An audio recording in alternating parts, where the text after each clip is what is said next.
What's up, everybody, and welcome to the Comment Writers. Today, we're going to talk about Kamen Rider Gav Episode 3.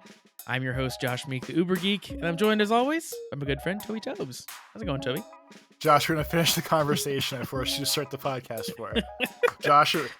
Josh is going through a moral crisis where I used the word umami, which is the magical fifth taste bud flavor. Because we were talking about mochi balls, and I said red bean paste, that flavor is very umami and earthy and like deep. And Josh was like, everyone tries to explain this to me and no one can explain it to me. I rattled off foods. So we're going to continue this conversation live on the internet because this is just a funny conversation to me in general. And we're just going to continue this. All right. So here's my thing. So as I was telling Toby, I don't know what umami is. And every time, like, people have tried to explain it to me using words, and I don't understand what they're saying. Like, Toby called it earthy before, and like, does that mean it tastes like dirt? I don't understand what earthy means. What do you think mushrooms taste like? I don't really eat mushrooms. Like, I've had mushrooms, like, when I was a kid. My grandparents would go like mushroom hunting, like those types of mushrooms, which are different than the like other mushrooms that most people eat. But anyway, when I've eaten a mushroom, I don't know, it just tastes bad. It doesn't. I don't know what. Yeah, that would be that flavor. So how about this? Do you like it? Have you ever eaten asparagus? Yeah, I like asparagus. Okay, so I want you to keep the flavor of asparagus in your mind. Okay? It tastes completely different than mushrooms to me. No, that's fine. That's fine. Okay, because it's not like that kind of thing. This is the thing. Time out real quick though. This is also the thing that happens is people start. I was telling Toby this as well. People start listing out foods like this. I was like, well, it's mushrooms, it's asparagus, it's carrots. And then like, I can't find a connective tissue. I'm going to get you the step past it right now today. All right. Asparagus. I'm locked in on asparagus. Locked in. The flavor of asparagus. Kamen Rider Gav, asparagus form. The chorizos are all popping out. Yeah. The little green ones. His pea smells. We talked about this before. We just had asparagus like 2 days ago here. So I'm like really in it. You're right there. So we're going to do some taste groups. Okay, the base ass taste groups. So the first I'm getting very anxious just doing this. Go ahead. Good. No, we're gonna get you to that point because we're gonna explain asparagus out of the rest of the groups and lock you into the final group, which is umami. Okay. All right. So ready? So asparagus. The first taste thing is sweet. Asparagus is not sweet, correct? Correct. It's the opposite of sweet. It's whatever. But it's not sugary. It's not. Yeah, it doesn't taste sugary. Exactly. It doesn't taste like a treat. Yeah. So we can cross sweet off the table. Yeah. The next one is sour. Asparagus is not sour. If it's rotten, maybe, but it's not a bitter sour flavor. Correct? Well, I think sour and bitter are like different things to me. Okay, so bitter is a separate one, but we're gonna cross both off. It's not. Yeah, it's not either of those things. It's not sour or bitter. It's not sugary sweet. Right? So far. Yep, I'm with you. Okay, asparagus. Unless you add salt to it, asparagus is not a salty food. Would you agree with that? Yeah, I would agree. Okay, so now asparagus moves into the fifth category of it is not the rest of these tastes, it is the taste. So that puts asparagus into umami. Wait, so you're telling me that umami is just the everything else catch-all category? I'm going to go back to earthy again, but you wanted a way to figure out how to differentiate this. So like, I'm just going to name foods again, but like broccoli, asparagus, peas, like they're not sweet, sour, bitter, whatever. They're so different. All those things. But you're thinking flavors. We're talking taste. They're not bitter, sour, salty, or sweet. They are the earthy vegetable flavor of things. Correct? Yeah, you did just say flavors and flavor taste. And taste is not the same thing. And that you did just unlock something in my brain there. I think it's the first time I've understood that. I still don't really get what umami is, but like I wasn't separating those two things in my head, I guess. Like this tastes salty, right? It was more what I'm thinking. Like Yeah. So that's why mushrooms is the easy one, because like they're a very base dirt earth flavor, but like umami in my brain and the way of trying to explain it to you is like that tier of things where it's just like it's a weird base flavor, but it doesn't It's not one of those other tastes of like sweet, sour, salty, whatever. Like it's just like the earthy vibe is The usually other what it. the other dumb thing about umami is if you Google it, like the first thing that you see is like it was discovered in 1980. That It's means like that yeah, that's like TikTok bullshit. If it was a little bit later, it's just like one of those like, well, listen, if this literally didn't exist until 1980, I can probably just ignore it. I can probably just assume it doesn't exist. Uh here's the other thing too. When I first learned that umami existed and someone was trying to explain it, they started with like soy sauce. So now for in my head, umami is just soy sauce. Like those two things are and see, perfectly I locked. would say soy sauce is too salty. That's Yes. why, and So that's why I don't like that one. That's why I was trying to work around. that's really hard, yeah, because now in my head, like I always have to undo that association when I'm thinking about umami again. Because yes, like soy sauce is just pure like salt, like associated with like MSG foods, right? Like that's that level of thing. Um Like and yeah, there you like go. It's like umami is like MSG, but it's not. But there's MSG in soy sauce. Like it's the other direction. It is not soy sauce. It is in soy sauce. this is crazy. Here's another just the randomest things.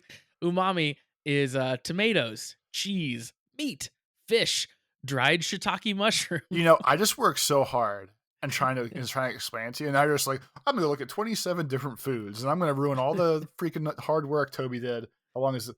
6 minutes already, almost 7 minutes. I've been trying to help you for like 15 minutes before this call, and now the fucking Not that long. podcast, and now we're just gonna undo all of it with, oh, it's cheese and fish. That's impossible. Ha ha ha.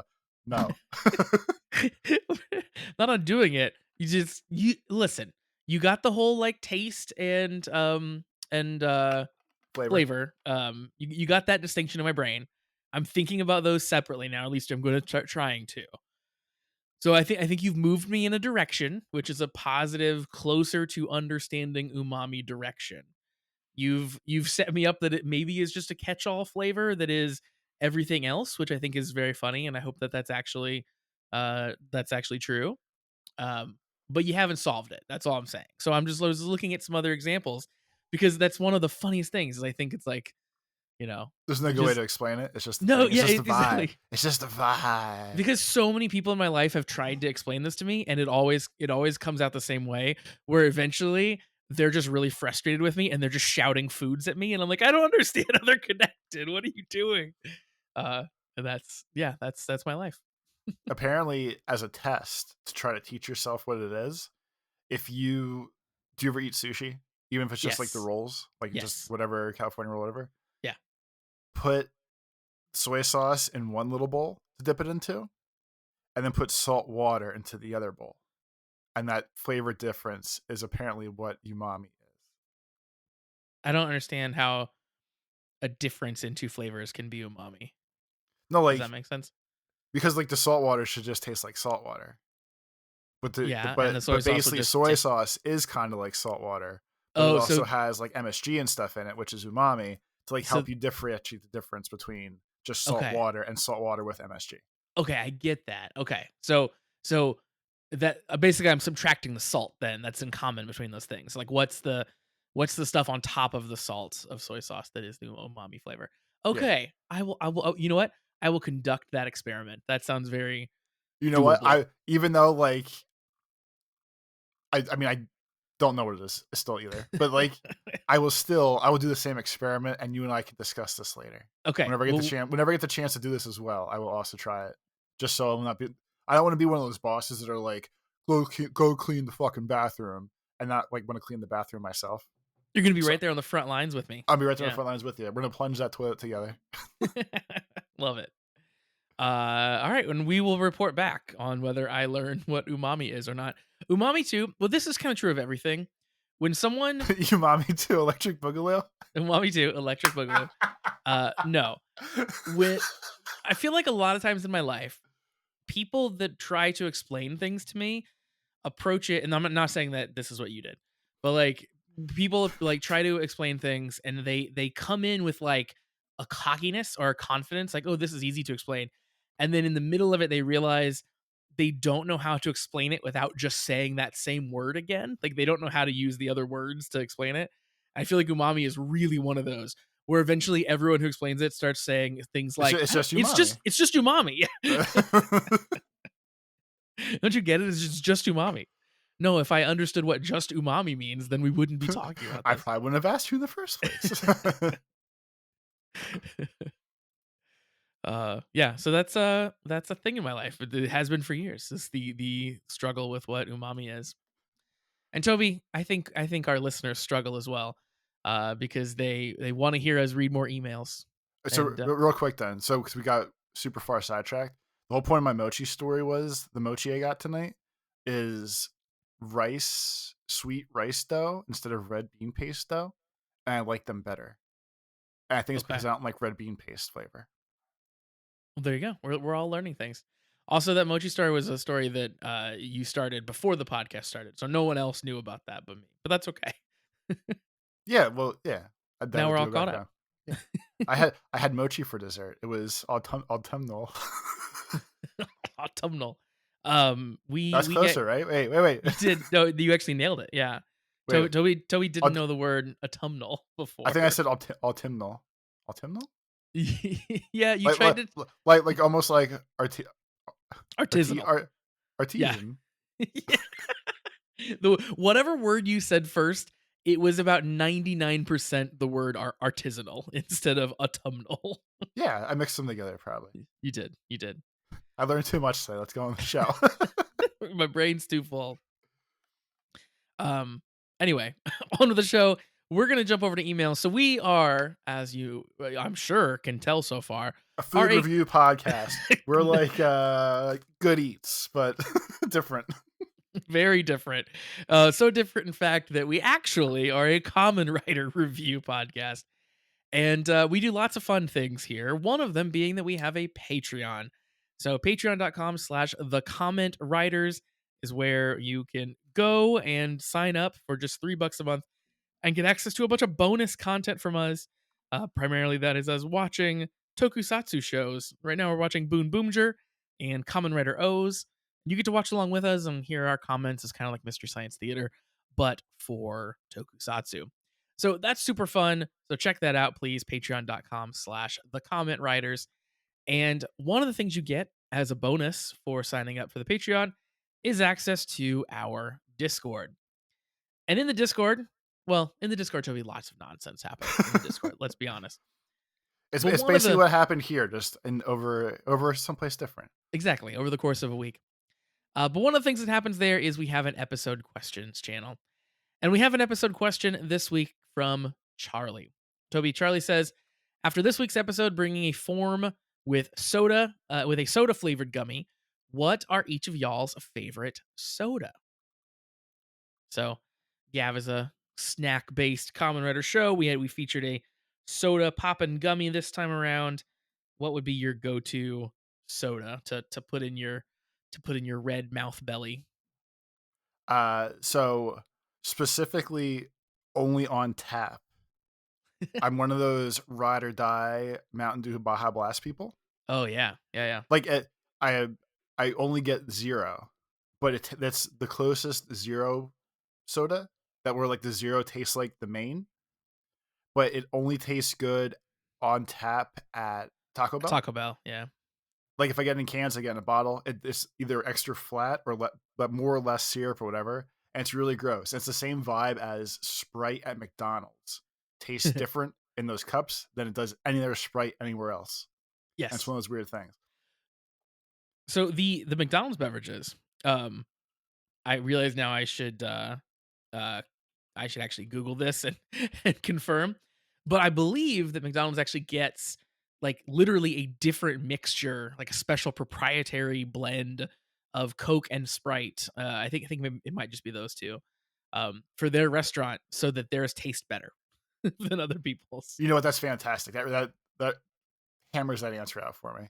Yeah, If not that specific situation, I'm a big Dr. Pepper person, and a lot of people have real adverse reactions to Dr. Pepper for some reason, and I don't know why.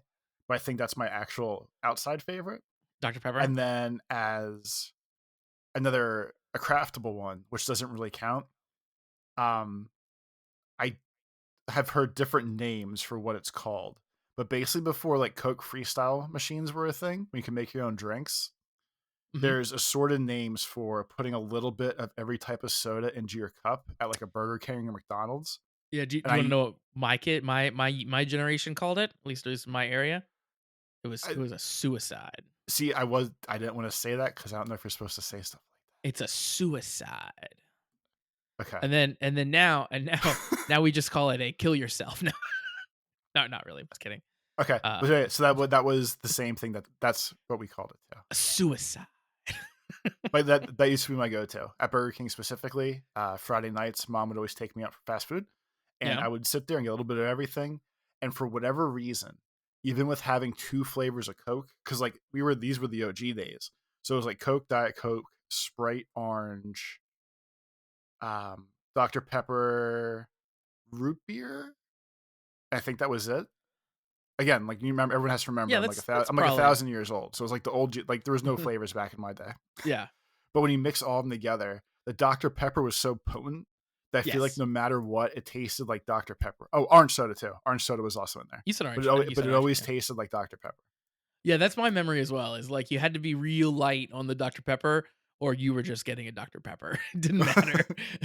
Anything mixed in with Dr. Pepper, that's what it was. Yeah, yeah. What was your go-to, like, did you have, like, a base layer that was, like, your predominant part of your drink, or was it just, like, a pure mix of everything? I just started at the left and Yeah. worked to the right until I was done. Nice. Nice. And then, so because I can't read, I read his question as, "What's the worst flavor soda you ever had?" And as someone that has drank many random flavored sodas for YouTube, I can say that there's the ranch soda. There's an actual ranch soda, Yep. and it's not throw up disgusting as I've seen people act up and be like, I'm not good at like the fake like the like reaction things, Yeah, me neither. but it is kind of gross. It actually is like a very gross flavor because it does kind of taste like ranch in bubbles. So Oh, that so yeah. that was really gross. And then like I tried like buffalo wing sauce soda, but that's just like it like tingles on your throat, nothing else. I have had like ketchup soda and it just kind of tastes like ketchup, but not really. But like none of them stick out to me as something that I was like, this was disgusting and I can't drink this. I'm gonna throw up. I think one of the worst sodas that I have ever had is the, pickle juice soda that I tried one time, which then we had, like, a conversation in Discord about, like, we have certain members of the Discord community who just will drink pickle juice just as a fun little beverage, so that would probably be a soda they would love, but it was not good for me. It was pretty disgusting. Also, I tried a bacon soda one time, and that was terrible. I Like think I probably had like it's one of those things where if they want it to taste like the actual flavor, like they're just putting so many chemicals to replicate yeah. like bacon's a distinct flavor or like ranch dressing is a very distinct flavor. Like it's either we're gonna put so much fake flavor in to make it taste or smell like the disgusting item to just be like, oh, this is gross. Yeah. But like, there's no like happy medium then, because No. like the buffalo wing soda, like it wasn't bad. I think it was like cherry or orange, but had like quote unquote a kick to it, but it didn't. Like it just had like the tingles of like a lot of food when like oh drink habanero soda or like habanero chocolate. Like it doesn't. It always just tastes like chocolate, but there's like a burn when like Yeah. that when it says, like lingers on your throat from like the capsaicin oil, Yep. and like that's not really like that doesn't make it like hot to me. It just means like okay, like I can feel it on my throat. This is weird. Whatever. Just a little uncomfortable. Yeah. Yeah. Uh, totally. Yeah, I agree.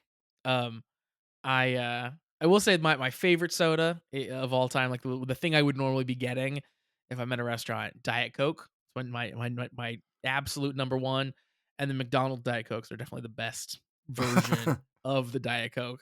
McDonald's has Um, it all, man. they really do.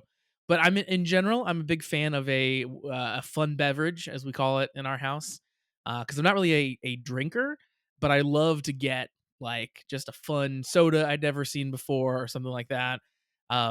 And yeah, so I've tried a bunch of weird random stuff, but I do, my classic go-to drink is the Diet Coke. I like Dr. Peppers as well. Those are really good. And yeah, the various Mountain Dew flavors are all also very fun. But yeah, soda. I don't love the, like, aside from Diet Coke, the artificial sweetening taste. Like, there's something special about it in the Diet Coke, but in the other sodas where they try to be, like, very stevia heavy, that's very off-putting for me. That's kind of the same way I feel about in general, like a lot of the zero sodas, barring the Mountain Dew. They all have a very distinct zero flavor, I'm Yes, gonna call it. 100%, I agree, yeah. And it's like umami. I don't know how to explain the zero flavor, but whatever that chemical or whatever that thing is, that ingredient that makes it taste like that makes it have no sugar in it, that's a very, very distinct taste. If people were just more focused on describing the flavor of zero sugar sodas, I would be a complete human. But no, we had to focus on umami instead. No one's naming the real flavors, which is notes of bad soda. I tried speaking of bad flavors. We went and got some Dairy Queen last night. It was our anniversary, so we went and got Dairy Queen after dinner, and I got I think it's one of their new flavors. It was a like Java chip Blizzard, and it was the flavor so bad I could only eat like half of my ice cream. It was so terrible. It tasted like chemicals, like 100%. It tasted like a gas station frozen hot chocolate, where it's just like I can feel this like burning down my throat because of the chemicals, just so over the top. Um, that's definitely the worst ice cream flavor I've ever had. It was horrible. So don't do that if you're gonna go to Dairy Queen. Don't get that one because it was really bad. Toby, we have another way that people can reach out to us as well, not just in the Discord. We also have an email address, which is cast@commonwritersucks.com. Once again, that is cast@commonwritersucks.com. We love getting your emails, just about anything. You can ask us nonsense questions. You can talk about Common Writer Gav, whatever you want to share. We got a couple emails this week. First one comes in from our friend Shade.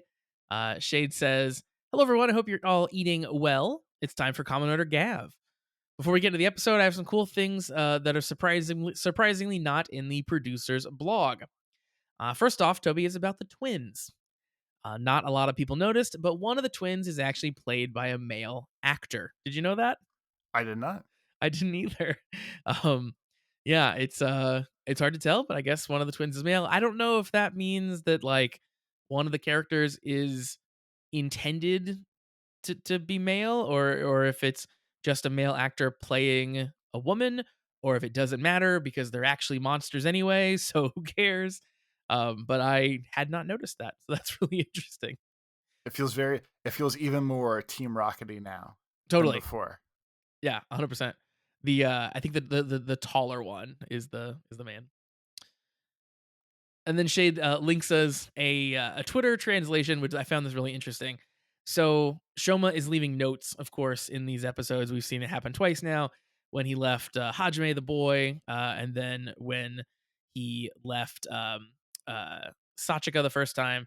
And I guess he's like slowly learning kanji as he goes through the show. Because when he left the note to Hajime, he only knew the kanji for mother and help. Those are the only two kanji that he used in his note.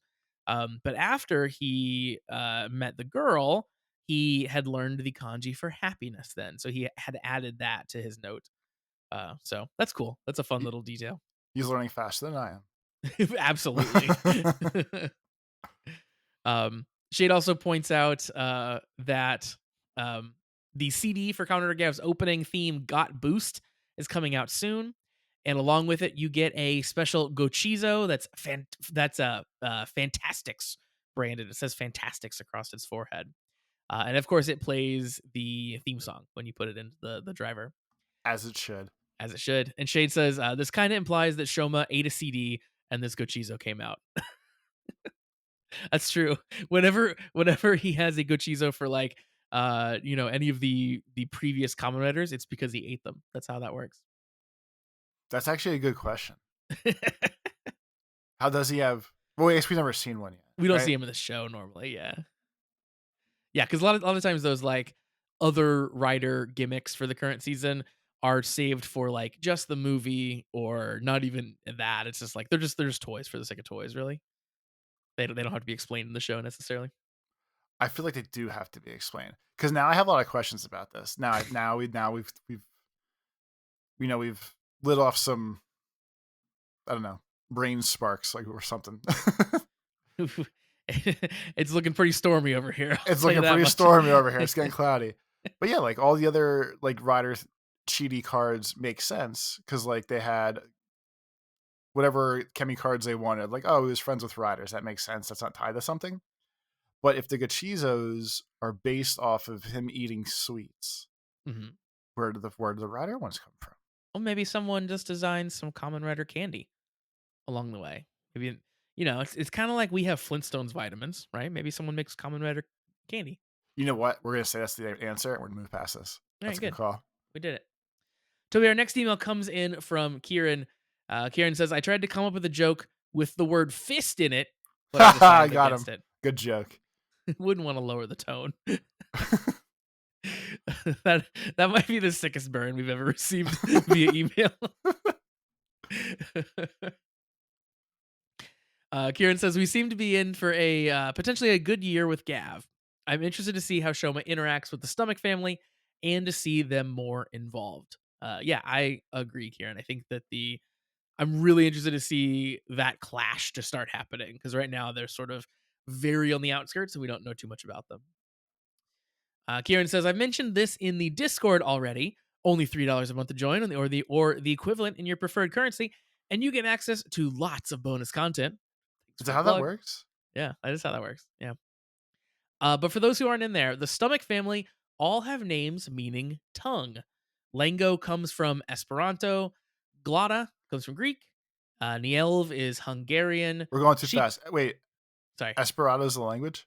I guess so. Esperanto. I was just gonna read that one, and everyone would think I knew what it was, but now you've called me out. It's multi. Esperanto. It's an auxiliary language. It is What intended to be a universal second language for international communication.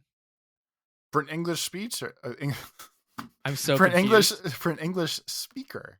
Esperanto is reckoned to be 5 times as easy to learn as Spanish or French, 10 times as easy as Russian, and 20 times as easy as something else that the preview cut off, so I don't know. But so is this like some weird nerd thing? Like when people I learned think it Klingon back might in the day? be. This is like Yeah.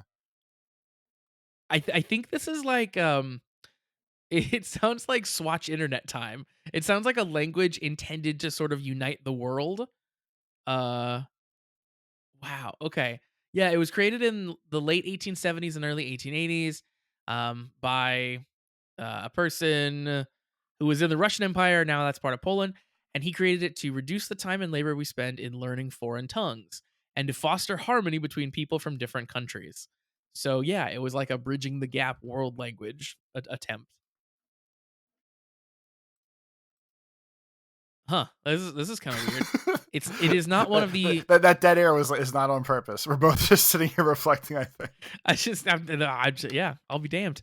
It is not one of the 6 official languages of the UN, unfortunately. Because it's auxiliary or ancillary. Yeah, auxiliary. I'm gonna spend the evening reading more about Esperanto. Clearly, Masked Rider is Maskita Rajdanto. it's a beautiful language.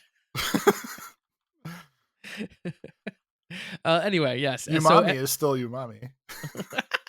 Damn it, I can't escape it. So yes, Longo is Esperanto. The next one is Glotta, which is Greek, and then Nielv, which is Hungarian, and Shita, which is Japanese, and Jeeb, which is Hindi. The thing that I love about all these names is they picked one that's Japanese. That would be like if we were creating the show and it's just like, all right, we got Longo, we got And Glotta, we got Nielv, we got Tongue. Why would you pick Japanese as one of them? Just like you could have been English. It could have been Tongue, and it would have been better. Hilarious. Kieran says, speaking of the twins, Again, Kieran is telling us this information as well. The way to tell them apart is Sheeta is the girl with Baroba vibes, and Jeeb is the dude in a dress. Wait, which say the names So again? the Japanese one, Sheeta, is the Baroba girl that you like. Yeah. Yeah. Shido means white hair on the left on the camera, and then the other name means white hair on the right on the camera. No, they both mean tongue. Turns out, Toby. Well, so let's do some linguistics. Words Let's are not. very hard. Words are very hard for me You today. are I don't know struggling. why. I feel like you're a little high tonight. I don't know. The words aren't coming out. That freaking ice cream mochi. Yeah. Did So you win? so I'm pretty sure that tongue, like Lango, all those other things, especially the Lango translation, Uh huh. that sounds more like language tongue and not like in my mouth tongue. And I know the one comes from the other, but that doesn't seem like it's a real like that's not doesn't seem like a solid translation to me. Are you okay? So I guess the question then you're asking really is in every language, not just English, is language tongue and tongue in your mouth the same word? I think Like so. or are they so? Yeah. I Because think they're because like the intending English tongue one, in your mouth though. I mean, I agree they're intending that, but I want the truth now. I just blew my own mind with this Esperanto horseshit, and now I have too many questions about this show. Let's just move on. Kieran says the name. Here's more things to blow your mind.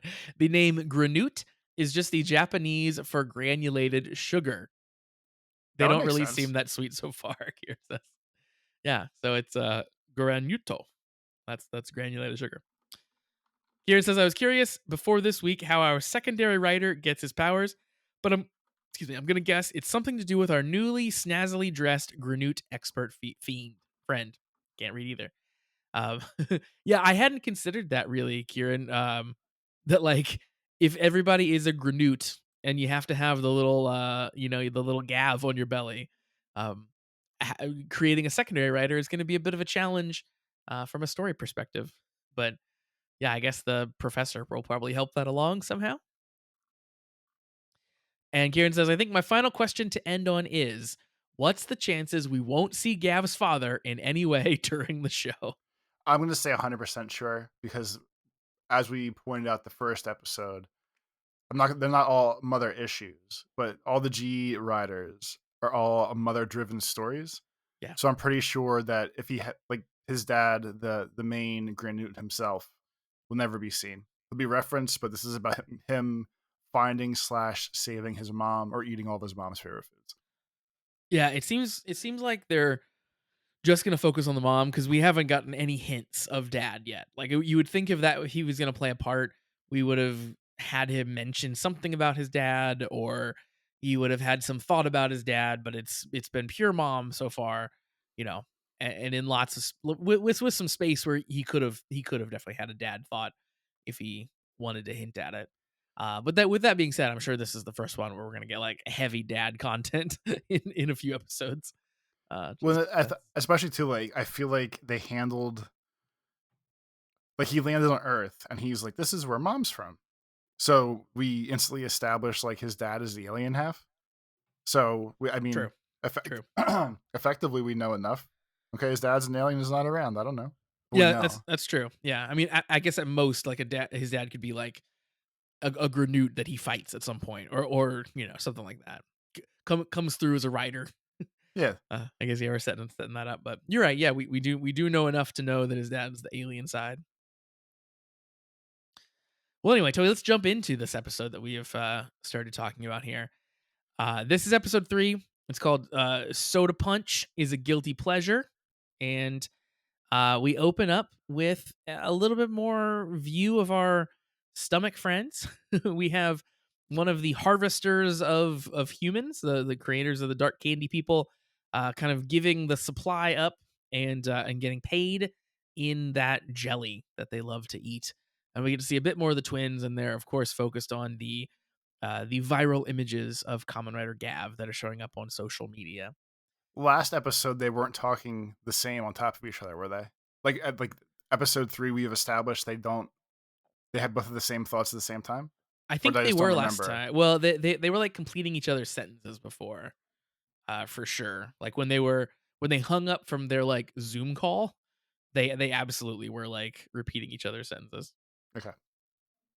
So they have some sort of a combined intellect, or at least Twin powers twin activate. thoughts. Yeah, exactly. Twin powers activate.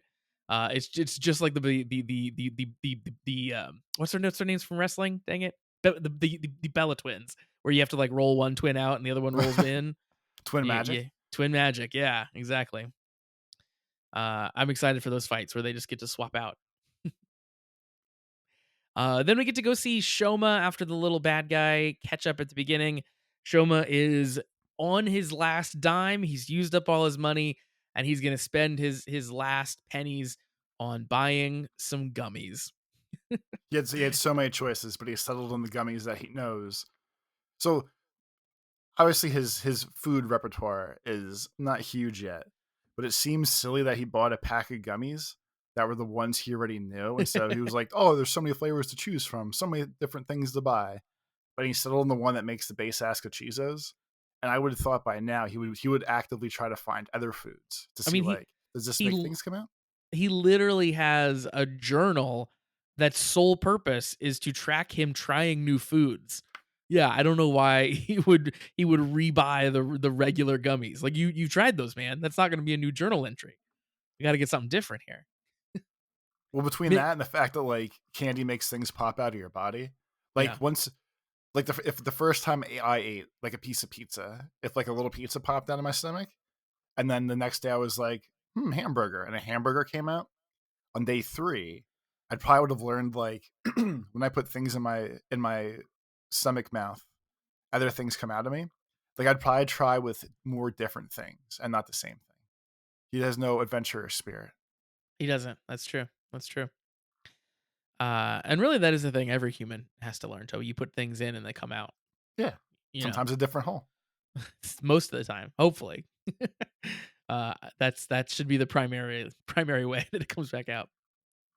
Shoma tries to open his gummies. He throws them all up in the air. They fly everywhere. He ends up hitting a dude who's very angry about it. And then Toby Shoma passes out. And this Turns is out, where I wrote the note. I'm not a fan of his every week meeting somebody by him passing out from hunger. yeah, they really need him to be in peril and get saved each week so far. That is definitely the trope that they're setting up for. Like He I'm sure they'll get away with it. It's still early.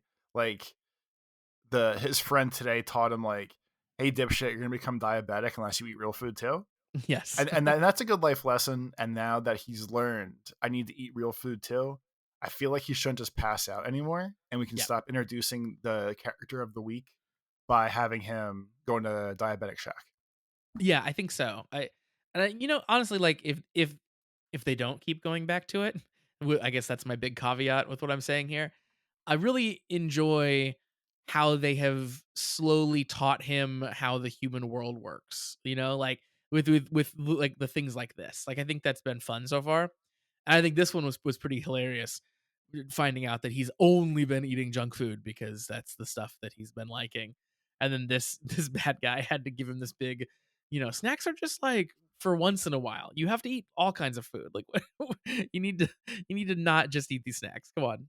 And he Um, is smart enough where like he had a flashback to the other girl or his mom or his whoever it mom. was. Yeah. Yeah, was like, I could really go for a bag of chips right now. Like I'm dying for a bag of chips. And he was like, oh yeah, people usually say they want the snacks and like stress like as a stress relief or like a happy thing, and not so much like, oh, you eat this all the time. hmm Yeah, that's a really awesome way to they've been having him like learn about his mom through these snacks, and this is a great example of that. Where yeah, like the guy tells him, people are snacks are for when you're not hungry, and snacks are a means of celebrating or a means of escape or whatever. And then yeah, Shoma was able to like learn about his mom through that knowledge, which was very cool. So yeah, I like that. I hope they don't, like you said, I hope they don't keep going back to that well where he just like, continues to pass out and stuff. But I do like the little moments of teaching him how to be human. I mean, and that part is more okay. It's literally just the I passed out again. Who's the random person that's gonna come to my rescue today? That's Yeah. the only part I'm pulling taking umbrage with, as the smart people say. And like, Yeah. and I was laughing too, like when he started eating his real meal and was like, "Hey, test these things out. Do this, do this." I was kind of, since he's obviously learning how the human world works, and that's like part of the cruxes of all this. I was really hoping he would have used chopsticks wrong. Like Yeah. he hasn't been there that long, and I don't know why he would just know chopsticks. But if he would just like was like stabbing it, like us savages do with the chopsticks, or just using them as like a fancy spoon and just digging stuff in, like that would have been the nice touch. But it's Or just a even little if he, thing. like, if he didn't know to say, like, "Itadakimasu," like, someone had to teach him that at some point. Like, that would've been perfect for the boy to do. Be like, "Whoa, that's really rude. You're supposed to say this first." Like, those would've been good moments too. Yeah, he definitely has an amount of assumed knowledge that if you think about it, is kind of ridiculous. Like, the fact that he wouldn't know to eat regular food, but he does know to use chopsticks is very funny, but the show's got to move along, I guess, too. He gets this regular food in him, and he feels so strong. After that, he goes and helps some construction workers carry some like big heavy blocks and put them up on the truck. And because of that, the person that helped him says, "Hey, you want some help with the job, or can I get your help with this job?" And they head off to go see what the job is. The fancy, fancy job, the greatest job of all time. We'll talk about that job here in a second. But first, we cut over and we get to see Hanto. He is in his boss's office, and they're kind of talking a little bit about him hunting down the monster that found his mom and the monsters that they're seeing on social media, and the fact that Hanto is still looking for people who've seen the monster and all this stuff. And I think the real takeaway here is we get the sense that it's not just a like boss employee relationship, but it's more of like a fatherly relationship. Like the boss talks about like practically your dad, whatever, and he really wants Hanto to like be careful in his investigation. So they have a different relationship than I pictured, I guess, when we first met him. Yeah, like it was definitely more, or it still presents like happy, goofy, like, all right, new guy, like, sure, you're in the monsters, but we have work to do. Let's come on, let's go over here, like, let's calm down. But now it's obviously like all driven off the no, I look at you as like my son, so like let's not be too stupid with everything. Let's be a little more reasonable where we can. Yeah, it's cute. And then Hanto goes over to talk to our friend Sachika. So turns out they know each other because he has hired Sachika and her company a couple times, a few times. They say to basically do internet research. I don't know why he just doesn't do it himself, but he offloads that task. And because he has hired her three times now, she has like pet names for him and acts like they're the best of friends. So They they're call him Hunty. Oh, yeah. They call Exactly. him Hunty, and then I was so stoked because like the two girls were doing like ha ha ha girl talk, and it impressed me because last week I was slightly confused on if the other girl actually saw which monster vored her, and that's why she was mad at Shomer or not. So they actually like even showed it in a flashback, or they readdressed that vibe, and she was like, "No, no, no! Like I had my back turned, and then something grabbed me, and then when I woke back up, this monster was in front of me." So I was kind of like, I was stoked on that. I was like, "Wow!" Like they actually, because maybe I wasn't the only person who was stupid enough to be like, "Well, did you see him or not? This seems silly." So they Yeah. even just answered the question. They actually answered a question I had. I thought that was so cool. Yeah, I thought that they addressed that really well. I thought that that was pretty elegant to have her explain what happened. Like, obviously, she was out of it when she became a candy, but she was very aware of, like, I felt something wet wrap around me, then I saw this guy, and, like, her first instinct or, she's basically saying, like, I was scared, but her first instinct was, "And this guy did it to me." It was just these 2 things happened. And they got in that conversation pretty quickly too, like, "Oh, well, like, I wonder if he's good or bad then. Like, what's his whole deal? Is he human? What is he good or bad?" And So more important than that, I giggled when they were like, Oh, he saved you? That's kinda hot or whatever. She did say it's hot, yeah. And that made me laugh because I was like, "That's perfect." Like, these 2 together feel more of, like I'll assume they're all, like, late teens or early 20s vibes, like, not actor, actresses, like, the ages of the people in the show kinda Yeah, thing, and they feel like more their age with how they act than I feel like definitely more than, like, the Geats cast ever got to really do, but, like, they just feels, like, on brand for, like, "Ha ha ha, that's cool," like, teenage girl talk of, "Wow, like, some guy saved you, that's kinda hot, like, he's an armor guy? Alright, sweet, let's go," like yeah, it seemed good. Yeah, I'm very into their whole all 3 of these characters so far, their vibe. It didn't feel like forced teen dialogue or anything like that. Yeah, it felt pretty good. We get a little shot of um, again, the like line worker making the candy and talking about, oh, we need happy people to make better candy. But anyway, then we get over to the job, the capital J job.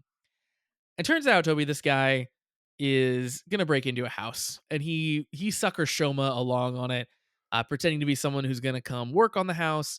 But the homeowner's not there, and then he tells Shoma like, "Oh my gosh, she could be collapsed in there. We got to get in," so that Shoma can break the door down. And then the guy starts robbing the place. So I don't really understand his. I know that he needed Shoma to get in the door.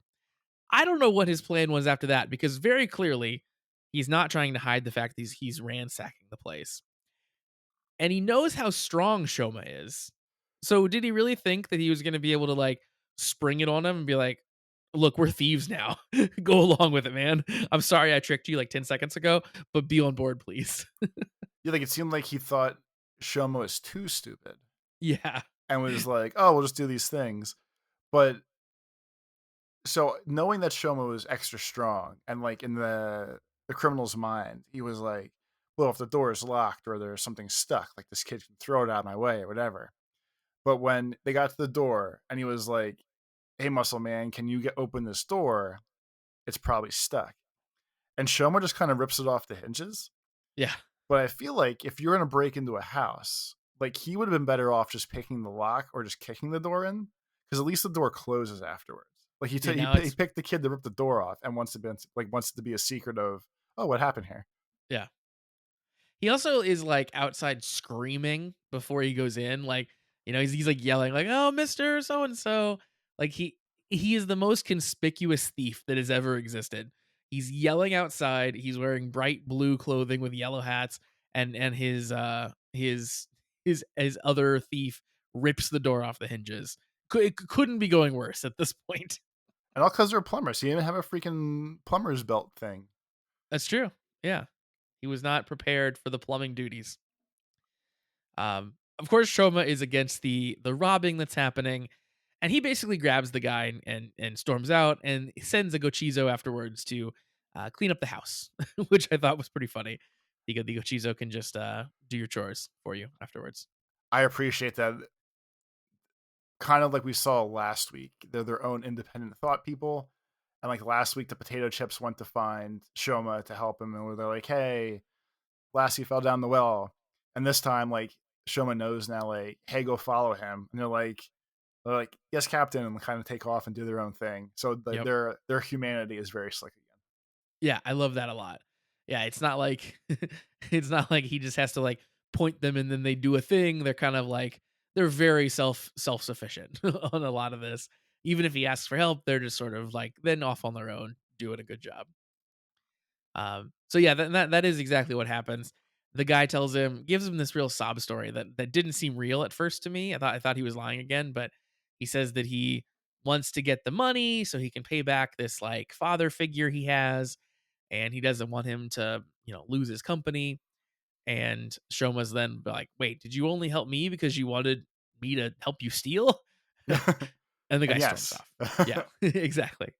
So yeah, that's when the Gochizo goes to follow him. The thief is wandering off. He sees the food truck that they were at before. It turns out there's no one there now. So he sneaks in to steal the money, but it was all a setup, Toby.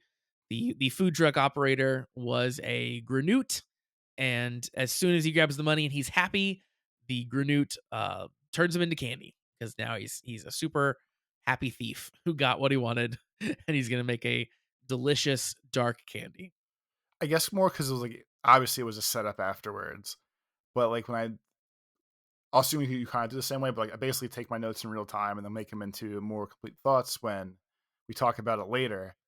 But my instant question was like he opened the safe that was in the truck, and there's like what feels like 500,000 yen in the truck. Like there's just like stacks on stacks still in the bands, and Yeah. I was like, why the hell would any little food truck have this much money in it like this? But now it makes sense. It was, yeah, it was stacked, if you will. I think there was like 4 like solid racks in there. Yeah, It looked like a lot of money. Did you also notice when he got wrapped up with the tongue and he dropped the money, most of it was just blank? I didn't. I just thought I thought it was cool. It just all flew everywhere. Yeah, it flew everywhere and it looked like a good chunk of it was just like blank, at least blank on one side. Which is funny because that can even play into the show that like the the trap was it wasn't real money. It was just Yeah, fake so like, money. Yeah. that that he fell for. Um, we cut over to Shoma. Shoma is trying the soda gummy now for the first time and loving it. The soda gummy pops out of his gav, and he has kind of a heart to heart with the soda gummy. He's like, ah, should I have helped him? But no, I'm not gonna commit crimes. I'm not gonna do it. And just then the other Gochizo shows up, tells him, "Hey, this crazy thing just happened to the guy that you told me to follow. You know, he got tongued. You got to come quick." So yeah, then we kind of get into fighting at this point. Um, the Granute turns into the evil Granute form, which I think is a pretty cool looking monster this week. Like basically pointy like balls with spikes for a head and for hands. Um, and yeah, I think it looks pretty cool. It works pretty well too with the big soda gummy kind of thing. It's like, oh, I'm gonna pop your gummy and then like liquid's gonna fly everywhere. That Ooh. all worked out. But yeah, so we have our new little fight, and we're doing a lot of the Gav things that we've seen so far. So he's getting hit and kind of losing part of his gummy armor. He's trying out his new Gochizo, and he's giving himself the big fist. He's punching it. He's doing all the things. I don't know. It was a good fight. I He's think. common riding. Exactly. I still am enjoying the fight choreography. I think that is looking pretty cool. And I think that he still looks consistent in terms of like how he's fighting, like a little bit more hunched over and that kind of stuff. I think that's pretty cool. Dirt. I forget when the first time it came up, but at some point in this episode, they started calling him a masked rider slash common rider, Yep. and I thought that was cool. That was just like, I mean, obviously that's the show, but it's a fun. I guess we call it a nod, even though it's the name of the show. But then being like, "Wow, there's a masked rider running around," like that's just silly to me. I, Of like, yeah, he is. That's literally what this is. I think it was pretty. It was either when Hanto's talking to his boss or when Hanto is talking to the two girls. Where basically like the reports on social media have started calling him a writer, like a masked rider. I think is what it was. So it's a little like organic, which is kind of a cool thing where it's like it's not just that everyone suddenly knew, oh, this is called Mast Rider. Like I know this thing's name for no reason. It's just sort of the term they'd started using for this viral image. So that's fun. That's a cool way to do that. And speaking of Hanto, we have some additional things happening kind of during and around this fight. Hanto stumbles upon it, basically finds the fight, starts filming it. So he's actually getting footage of Kamen Rider Gav and footage of this monster. So that's the most eyewitness account that you could possibly get.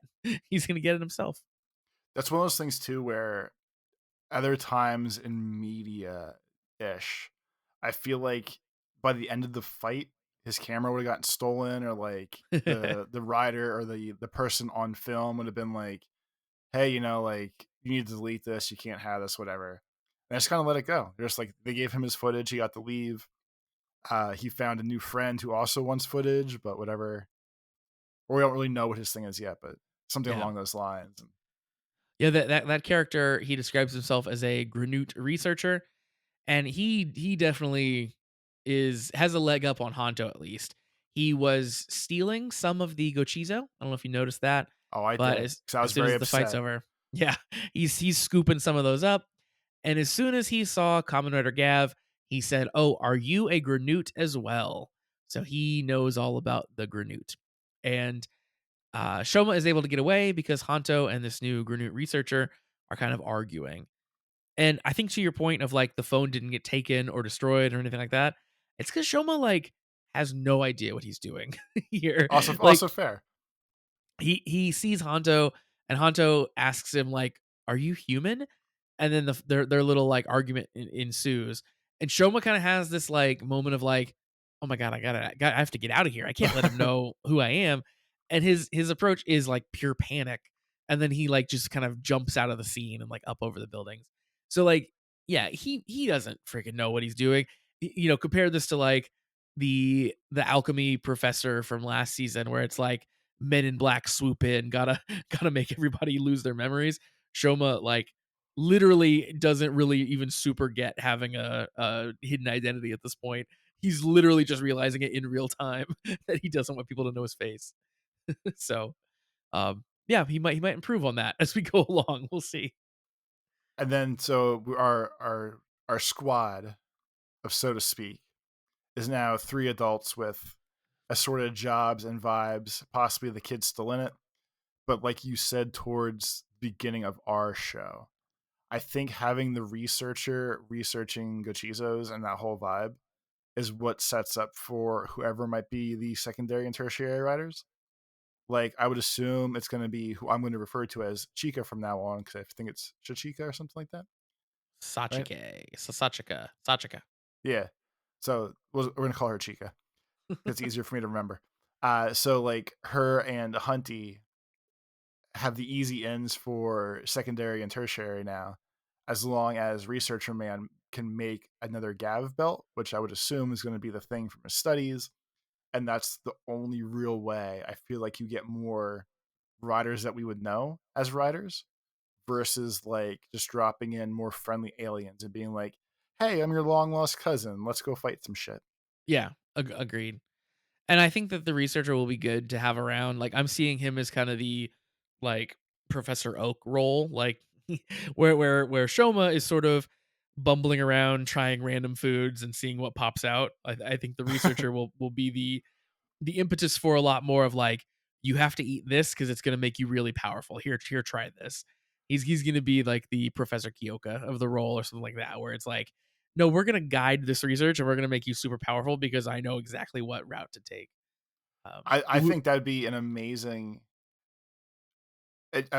like hilarious scene if they do a scene of like a montage of force feeding Shoma candies for like just for like 30 seconds. It doesn't have to be some long ass one, but just having like him trying random foods and then like them staring at his belly and seeing if something pops out or not.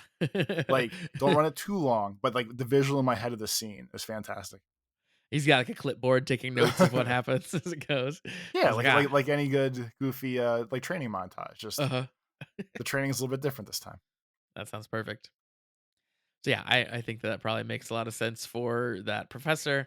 And yeah, like we are, like you said, our friend group is kind of very clear now with what everybody's about and what they're doing and how they're all coming together. It is happening pretty quickly here. So Toby, what are your thoughts on Kamen Rider Gav so far? Now that we've seen 3 episodes. I like where this is all going. I just need him to stop passing out every week, and that's how we meet new people. Yeah, that's very fair and a very reasonable request. I'm really excited for for the team to form. Like I like that we're learning about all these characters, but I'm excited for them to actually like get together and decide that they're all working together. Like I'm excited for them to all be buddies. Yeah, Because that's always a fun thing to get to in a show. Like I loved, last season when the alchemy group was like really solid and like, really like, had each other's back and stuff.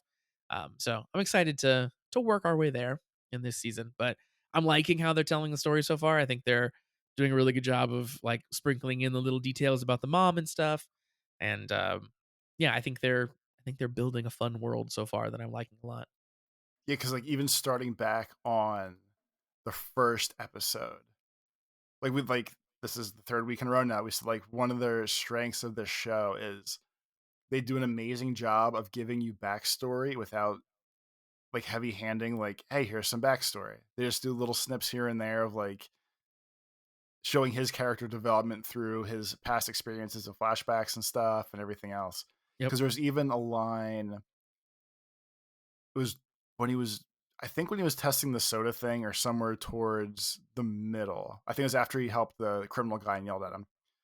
He made a comment of like, I I worked with bad people to try to do something good before, and that didn't work, so I'm not going to do that again. Or like he was like, he's like, I got out of that place with all the Yeah. bad people. I'm not doing those types of things again. So it seems like this is just my head building lore now, but like with comments like that, it's like, okay, so maybe after they took his mom, like the evil um Granoots were like, hey, well, if you help us steal things here, like we'll give you your mom back, or like there's so many ways you can go with that. And it's just off a little throwaway quote from him of like, I don't want to work with bad people again. That was bad last time. Yeah. And like it lets you make all the story in your head yourself. It at least gives you an idea of like, even if you're not making specifics of that story, you're just going like, okay, so he did bad stuff before. He doesn't want to be that person, and you can just stop there. And like that's still enough character development where it doesn't matter. Like that's a character trait. Like he decided like I did bad things. I don't want to be bad anymore. Yeah, that's a really cool means of telling a story that like it isn't just like a cliffhanger moment, but it is like you said, it's like it gives you a detail, you learn something new about the character, but it still leaves a lot of that onion unpeeled that you can come back to later. And you can keep giving us details like that, like they've been doing with the mom and with him running away, where you're not revealing the whole thing, but you keep giving us more, keep giving us more. So it feels like we're learning things. It feels like we're developing, but they're not just having to like create a crazy cliffhanger or reveal it all at once in a talking head segment or something. So yeah, I think they're doing a great job with that. So keep up the good work, Common Writer Gav. um, yeah, fun season so far, and we'd love to hear what you guys are thinking about the season as well. So if you're in the Discord, let us know how you're feeling about it. And if you're not in the Discord, send us in an email and give us a quick little review so far of No, Common if Writer you're not in the Gav. Discord, you get in the goddamn Discord. Well, that's we'd love it. We like having people in the Discord. It's a good place to be. But if you want to send us in an email, you can do that as well. So patreon.com/slash the comment writers for the Patreon, and the email is cast@commonwritersucks.com. So that is going to do it for us for this week. We're glad you joined us to talk about Common Writer Gav, episode 3. We'll be back next time around. We'll have a whole new smorgasbord of things to talk about. And until then, we hope you have a great week, everybody. Peace.